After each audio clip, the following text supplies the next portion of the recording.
Okay, she's asleep. What do you want to watch tonight, babe? Bluey, a show that never fails to tug at the heartstrings. When I first started watching Bluey, I knew that it would be good. I'd seen enough reviews, posts, and praises to at least have a feel for what I should expect, and I knew it would be entertaining.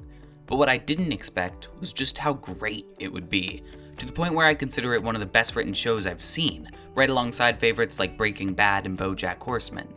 Within the past few weeks, Bluey released its final few episodes of Season 3, with its most notable being The Sign. And as I watched this work of art unfold before me, the screenwriter and literary critic in me grew restless, and I knew the only thing that could satisfy me was to tear this thing apart and see why it works. So without further ado, Bluey, the art of twisting loss into beauty. So first things first, let's get the thesis out of the way. Bluey clearly has an unnaturally strong and near universal ability to tug at the heartstrings. But why? Well, I think it boils down to this. Bluey takes loss and twists it into beauty, so much so that it's practically an art form. And, as with all works of great art, we can dissect it and learn from it. Maybe you just saw something you wanted. To set a foundation for our analysis, let's touch on the general atmosphere of the show. Your stereotypical episode follows a basic pattern. Number 1, the Healer family begins playing a game of some sort, opening things up on a fun and lighthearted note. Unicorns, what's your favorite food? Children. Number 2, soon thereafter, a moral question of some sort is teased, setting up the primary conflict of the episode. Number 3, the game continues, paralleling the development of earlier said question. And number 4, as the game ends, typically with some emotionally powerful resonance, a lesson is learned, and the episode comes to its conclusion. All of this is paired with top-notch comedy, great voice acting, fun and energetic characters, excellent role models, a stellar soundtrack, and heaping helpings of childlike wonder to boot, crafting an atmosphere that any child can enjoy. And the animation itself complements this. We've got a soft vibrancy in the color palette, smooth edges and fluid animation, all lending to a welcoming and friendly style. But is that all? No. Bluey does not stop there. You see, the writers behind the show are masters in the craft of subtlety and nuance. Practically every episode is written in such a way that parents are also intrigued and invested. Not in a crass, vulgar sort of way that tarnishes or stains the show's reputation with innuendos. Instead, the show takes a much more mature approach to this, balancing heavy topics such as miscarriages and divorce with the joys of parenthood and witty humor that doesn't exclusively pander. Here's a direct quote from the show creator. "I want to make a show that people can watch as a family, something like The Simpsons did, where you could watch it as an adult or maybe an 8 or 9-year-old. I wanted something you could watch as an adult and also a 4-year-old, which is quite a step, and it changes the nature of the show." And at the show's core is childlike wonder, told in a mature, nuanced, and universal way. You're doing great. In order to really dive deep into how the show does this, I'm going to take 5 examples of episodes that really hit hard. From there, we'll take a brief look at the nuance and writing of each, and how they all managed to take loss and twist it into beauty. Let's start things off with Flat Pack. For those who don't know, Flat Pack is the evolution episode of Bluey, and I was interested in seeing how the show would go about handling such a controversial topic. Science and theology aside, I gotta say, the episode handled the topic really well, with writing quality on Pixar's level. The story didn't feel preachy in its messaging, and it found a way to represent both creationist and evolutionary views together, all while naturally complementing the story itself. The episode's depiction of loss comes in towards the end of the game that the kids play. As their parents, Bandit and Chili, work on building a porch swing, the two pretend to be animals, moving from fish to lizard to dinosaurs and eventually to man, dog, whatever it is. And as they play, their parents look to them, with Chili even commenting, We made them. As the girls continue playing pretend, their personas begin to age with them, with Bingo progressing from a toddler to a teenager, while Bluey goes from a young mother to an older woman. Eventually, Bingo herself also becomes a fully grown woman, and she gives her old mom a hug before flying off on her own. Thanks for looking after me. That's okay, honey.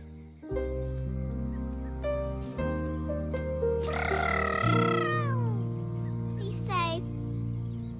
Bluey, now old and unable to go on, takes off her hat and sits alone, if the metaphor is to be followed, dead.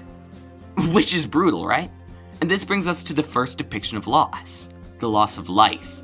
And the show doesn't play this as a joke or try to brush it off. It lets us sink in with these emotions, gets us to fully recognize what it means. If the episode ended right there, we would have a tragic closing that would still be enough to likely make at least 1 or 2 viewers tear up. But the episode doesn't. It doesn't let the momentum go to waste. Instead, Bandit and Chili, the parents, whistle for Bluey, calling her up to sit with them on the porch. Bluey walks through the world she has spent a metaphorical lifetime in, takes a step up the stairs and reaches out, and is welcomed home to be with her mom and dad. And as they swing on the swing, Bandit says, This is heaven.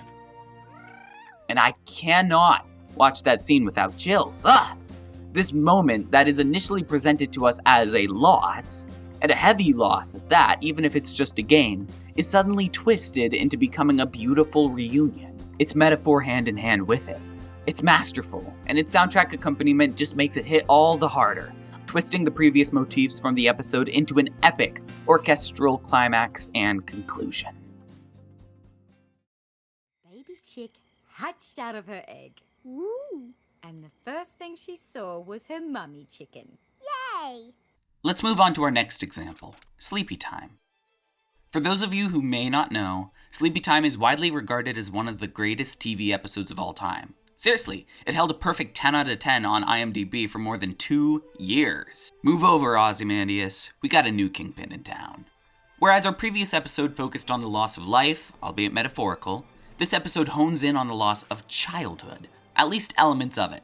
You see, Bingo, the youngest daughter, has been hoping for a while now to have herself a big girl sleep, which means waking up in her own bed rather than her parents'.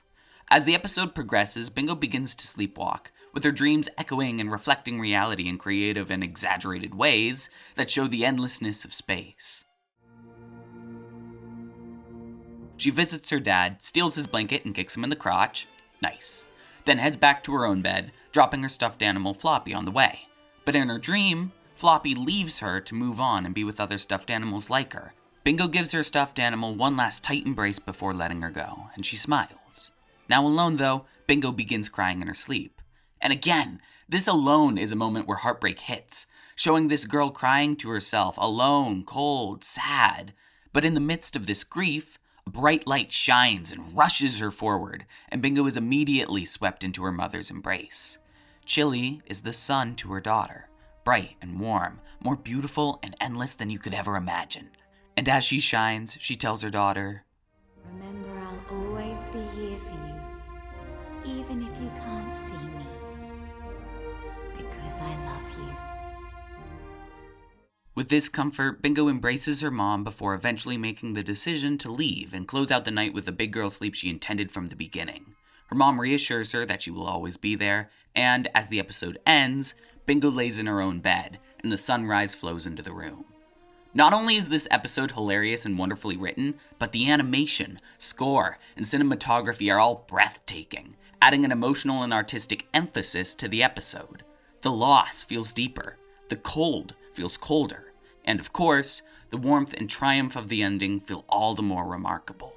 Again, this episode is filled with loss, most notably the loss of an essential part of childhood, sleeping in the comfort and security of a parent's embrace.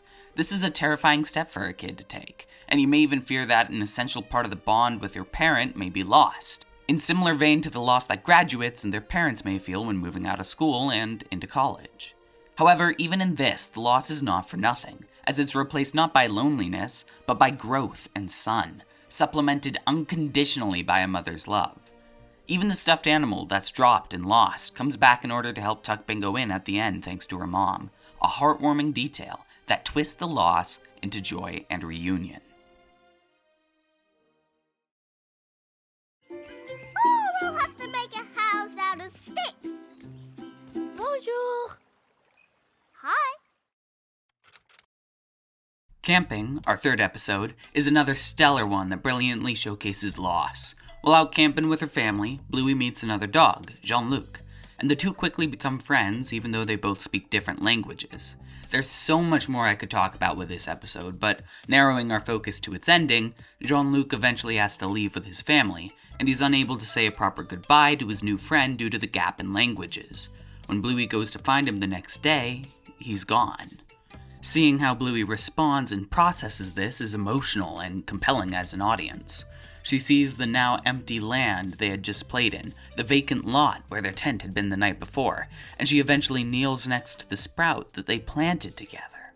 Not only do we have loss, the loss of a friend, but we see the reaction to it, the small microdose of grief as it's processed. For most of us, this, at least to some extent, feels far too real. That night, Bluey asks her mom why Jean-Luc had to leave, not understanding why it had to be that way. Chili responds with something I wish I understood far sooner. Sometimes special people come into our lives, stay for a bit, and then they have to go. Bluey responds, but that's sad, and Chili affirms it is. But the bit where they were here was happy, wasn't it? Maybe that makes it all worth it. This message, assisted by the beautiful galaxy hanging overhead, is the show's answer to loss. Yes, life is sad, there's no way to deny it. But when we learn to value the precious moments and accept them as what they are, we're all the better for it.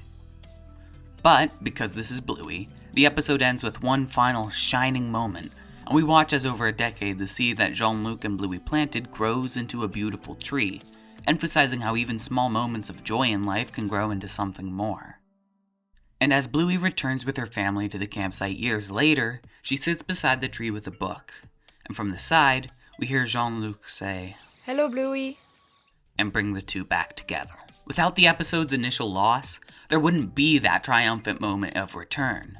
Loss is real, and it hurts, but loss paves the way for beauty, which the showrunners make sure to use to its fullest. If life was only sunshine and rainbows, how could we appreciate it as fully as we do?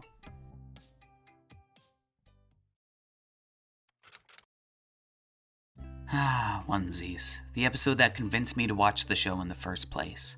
If you haven't seen this one, please, I urge you to do so. It's a masterpiece and easily my favorite of the entire show. The episode deals with a very brutal and very adult form of loss. That is infertility. Now, the show hasn't necessarily shied away from this before, with the show creators even confirming that Chili has had a miscarriage, something that Season 2 subtly implies. But Onesies takes that overwhelming reality of loss and parenthood and lays it out without compromise, showing Chili's somewhat distant sister Brandy visiting for the first time in years. You see, Brandy seems to have kept her distance from her family due to her own issues with infertility, unable to process the joy that is her sister's children when she herself has been through so much loss and despair. As she juggles her deep conversation with her sister and the game that the children in her play, she's forced to face both extremes of loss firsthand. She sees joy and laughter, abundantly so in the games they play, but then it breaks again jarringly into loss in the reminders of what she desperately wants but cannot have. As she talks with her sister Chili, she knows that she'll be okay. But it still hurts. And unlike many other episodes, this problem isn't one that's met with an immediate solution in the 8 minutes. It's just there. Loss, present, and haunting. So how's it twisted? How could this be turned into something beautiful? Well, as the final part of the game they play, Brandy and Chili begin to dance with each other, a dance that they used to do as kids. It's silly and it's imperfect, but it's there. And in the midst of all this loss, there's still hope, with the two sisters reconnecting and cementing their bond in spite of it all. The episode's twist doesn't fix Brandy's infertility, it doesn't change it, or counter it, or make it just disappear. But it doesn't have to, because even then, and even there, they can still embrace the joy and bond they share. This brings us to our final episode, The Sign. Something about me that I need to share is that I do not really care for happy endings. I know, it's a shock, but they always just felt unreal, fake, phony.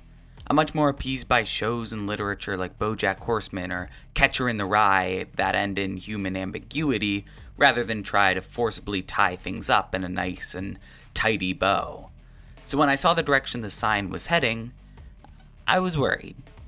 I mean, this was a half-hour episode, and all throughout, the episode kept trying to make us think that the only way it could end would be with the family leaving. So how could this be twisted? Maybe the newlyweds will want to buy the house, I thought to myself. It'll still hurt, but it won't be as bad. it'll be bittersweet. Or maybe they'll just move, and it won't be twisted, it'll just be. But the one thing I was convinced of was that there was no way that the healers could stay without it feeling deceptive and dishonest on the part of the writers, without it feeling like an unrealistic or unearned cop-out of an ending. My philosophy on screenwriting is pretty much entrenched in BoJack Horseman, and the idea that if a show is going to be raw and real and good, it can't just magically make the bad things go away or wrap them up nice and neat in a sitcom ending, because that's not how the real world works. Now, is this a bit cynical? Well, sure, yeah, but it's real. As the ending came closer and closer, I started to realize that they were going to do it. They were going to have them stay. I felt cheated. I felt like it wasn't real, that it wouldn't be showing the natural and near certain ending I felt it needed to have, that it would be depriving its young audience of an important lesson on accepting loss. But when Bandit gets the phone call, he stops and walks around his car, and then he turns and looks at the sign, which casts a mighty shadow over him. And as the music swells, Bandit does the one thing that nobody else in the episode could seem to do on their own, and he tears the sign from the ground. I watched this scene maybe 4 or 5 times at the point of writing this, and I cried. I shook at each one. Hell, I feel a shiver just writing about it now. So why? Why, when it goes so hard against all logical criticism, all previous judgment the skeptic and cynic in me stands behind, why does it still make me cry? Why does it send shivers down my spine, whether I ask for it or not? And I was trying to figure this out, and I stumbled upon some other various posts, comments, and discussions, including those by TikTok user Aussie girl Margie. Margie? Yeah. And it brought me back to the story that Bluey's teacher Calypso tells her at the beginning of the episode. The story follows a farmer who goes through a series of ups and downs. First, his horse leaves him, and the neighbors tell him that it's bad luck. But the farmer replies, "We'll see." Then the horse comes back, and the neighbor says it's good luck. But again, the farmer says, "We'll see." And the story continues like this. The farmer's son rides the horse and breaks his leg. Oh, bad luck. But then the soldiers come and take the other boys in town to fight in the war, and they leave the son due to his hurt leg. Good luck. But again, the farmer just responds, "We'll see."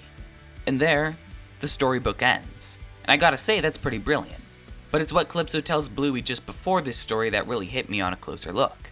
Before the story starts, Bluey asks, "Why do stories always have happy endings?" And Calypso responds, "Well, I guess 'cause life will give us enough sad ones."